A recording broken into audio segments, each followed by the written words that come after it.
بسم اللہ الرحمن الرحیم الحمد للہ رب العالمین والصلاة والسلام علی النبی الکریم محمد وعلی آلہ واصحابہ وعلی من تبعهم بإحسان الی یوم الدین اما بعد۔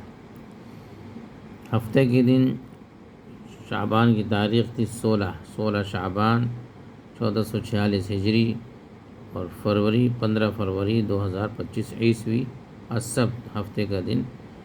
اس میں جو پیغام تھا شارجہ اوقاف کی طرف سے جاری کردہ کیلنڈر میں، اس کا عنوان تھا الامر بالفصل بین صلاۃ الفریضہ و صلاۃ التطوع، یعنی فرض نماز کے درمیان اور نفل نماز کے درمیان فرق کرنا۔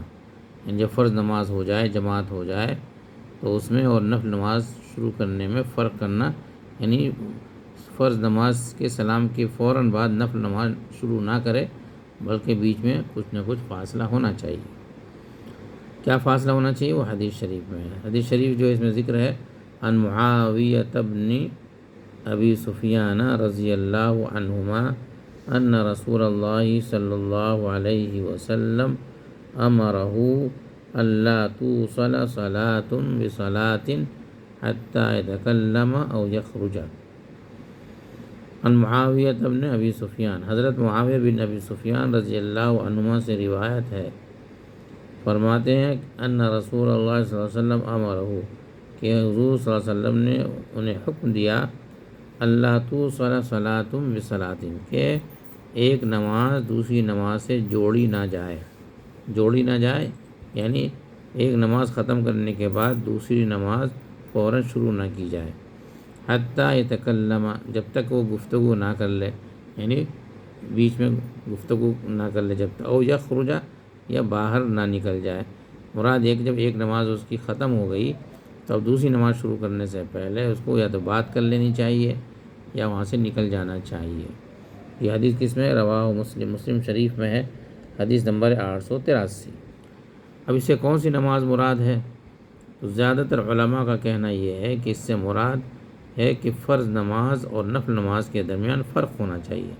جب فرض نماز ہو گئی، جماعت ہو گئی، اس سے سلام پھر گیا، تو ایسا نہ ہو کہ سلام پھیرتے ہی پھر آپ نفل یعنی سنت وغیرہ شروع کر دیں، بلکہ بیچ میں فرق کریں، گیپ کریں، یعنی یا تو بات کر لیں یا نکل جائیں۔ اور دوسرا، یا پھر نفل نماز پڑھنے کے لیے الگ سے جگہ بنائیں، مطلب دوسری جگہ، جس جگہ فرض نماز پڑھی ہے تو اس میں اس جگہ نہ پڑھ کے جگہ کو تبدیل کر دیں۔ لیکن یہ جو حکم ہے یہ استحباب پر محمول کیا گیا ہے، زیادہ استحباب، یعنی ایسا کرنا مستحب ہے، بہتر ہے۔ اور اس کی وجہ یہ بیان کی گئی ہے کہ بعض روایات سے معلوم ہوتا ہے کہ یہ جو ہے جس جگہ آدمی نے نماز پڑھی ہے وہ نماز جو ہے وہ جگہ اس کو قیامت کے دن اس کے لیے گواہ بنیں گی، گواہی دیں گی۔ تو اس کا مقصد یہ ہے کہ الگ الگ جگہ نماز پڑھی جائے گی، تو اس سے جو ہے جو مواضع السجدہ ہے، مواضع السجود یا مواضع العبادہ، عبادت کی جو جگہ ہیں، سجدے کی جو جگہ ہیں، وہ بھی بڑھ جائیں گی۔ جتنی زیادہ جگہ ہوں گی اتنی زیادہ وہ اس کے لیے گواہ بنے گی، تو اس لیے الگ الگ جگہ نماز پڑھنی چاہیے۔ اب یہ حکم صرف فرض اور نفل کے درمیان فرق کرنے کے لیے ہے یا نفل اور نفل کے درمیان بھی فرق کرنے کے لیے ہے؟ تو زیادہ تر علماء کا کہنا یہ ہے کہ صرف فرض اور نفل میں فرق کرنے کے لیے ہے، لیکن کچھ لوگوں کا کہنا ہے کہ ایک نفل پڑھنے کے بعد دوسری نفل پڑھنی ہو تو اس کے لیے بھی جگہ بدل دینا چاہیے، تاکہ وہ عبادت کی جگہیں زیادہ ہو جائیں۔ تو بہرحال جو ہے اس حدیث شریف میں جو ہے وہ یہ ہے کہ فرض نماز کے بعد آدمی کو فوراً نفل نماز نہیں شروع کر دینا چاہیے، کچھ تسبیحات وغیرہ پڑھے، کچھ بیچ میں فرق کرے، اور اس کے بعد جگہ بدل کے نماز شروع کرے۔ اور عربی میں نفل جو ہے، شریعت میں نفل فرض کے علاوہ ساری چیزیں نفل میں آتی ہیں، یعنی سنت مؤکدہ، غیر مؤکدہ، یہ سب نفل میں داخل ہیں، کیونکہ نفل کے معنی زائد کے ہیں، تو جو فرض سے زائد ہوئی چیز ہے وہ نفل ہے۔ اب اس کے درجات ہیں، نفل سنت مؤکدہ، غیر مؤکدہ، اور جو اصطلاحی جو نفل ہے وہ بھی نفل، مطلب یہ کہ لفظ کے اعتبار سے نفل ہر وہ نماز جو فرض کے علاوہ ہو۔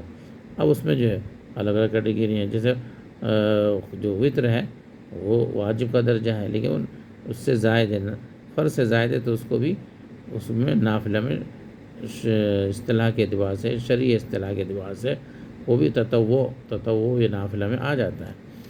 پھر اس کی جو ہے اس کے اعتبار سے، ثبوت کے اعتبار سے کہ اس پر جو حدیثیں آئی ہیں اس کے اعتبار سے ان کا فرق کیا گیا ہے۔ تو بہرحال یہ ہے کہ اس میں فرض نماز اور نفل نماز کے درمیان فرق کرنا چاہیے، تو بات چیت کر لے یا وہاں سے نکل جائے یا جگہ بدل دے تو یہ بہتر ہے۔ یہ تھا اس کا پیغام۔ ھذا وصلی اللہ علی نبینا محمد وعلی آلہ وصحبہ وسلم۔